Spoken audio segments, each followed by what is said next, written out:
আমরা আছি কোথায়? যমুনার চরে নাকি? যমুনার চরে। এক বস্তায় মরে দাও।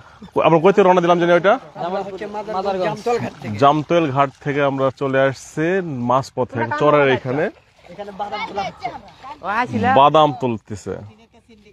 চরের এখানে বাদাম চাষ হয়, বাদাম তুলতেছে। বাদাম দেখতে কেমন দেখান তো একটু। বাদামের গাছ মাঠের নিচে ধরে। এই যে বাদাম, আমি আজকে প্রথম দেখলাম। বাদাম খান। এই যে বাদাম, এই যে বাদাম। বাদাম ধুয়ে নেই, ধুয়ে খাবি। এটা বাদাম ধুতে হবে, অনেক কাদো দাম বাদামে। কাদো নাই ভাই, কাদের ভিতরে হয়, এটা বালির মধ্যে হয় ভাই, কাদের মধ্যে হয় না। এই জন্য তো অনেক তুলে ফেলছে দেখি রা। কালকে এসে মানে আসিল, কালকে এখানে আসিল। চারদিকে নদী, চর এখানে। বাদাম টেস্ট করে দেখি বাদাম কেমন। হ্যাঁ খান খান। বালু তো, বালু বাদামে। এলা বালু থাকবে না, বালুর মধ্যে বাদাম হয়। বালুর মধ্যে বাদাম হলে বালু থাকবে না। একদম দেশি বাদাম এগুলা। শক্ত তো এগুলো, আসলে শক্ত, গোটা খুব শক্ত না। বাদাম দেখেন একবার অর্গানিক, একবার অর্গানিক বাদাম। যদি কারোর লাগে আপনারা যোগাযোগ করতে পারেন, কমেন্টস বক্সে লিখতে পারেন।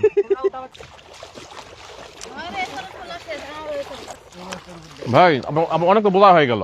না বোঝাই হয়নি ভাইয়া।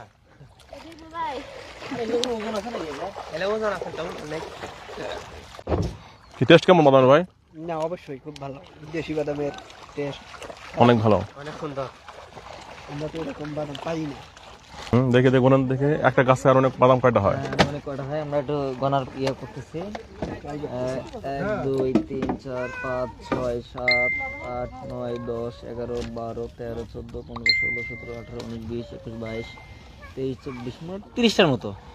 একটা গাছে 30টা বাদাম থাকে, চিন্তা করা যায়। বোঝা যাচ্ছে না এখানে 30টা হবে না। আপনি তাহলে সবচেয়ে ছোট গাছটা নিচ্ছেন। 4 5 6 7 8 9 10 11 12 13 14 15 16 17 18 19 20 বাদাম মানে আসলে আমরা এখানে যাত্রী হিসেবে উঠছি, মাছ ধরে চরে দাঁড়ায় বাদাম উঠাচ্ছে। এই যে মাঝি ভাই আমাদের।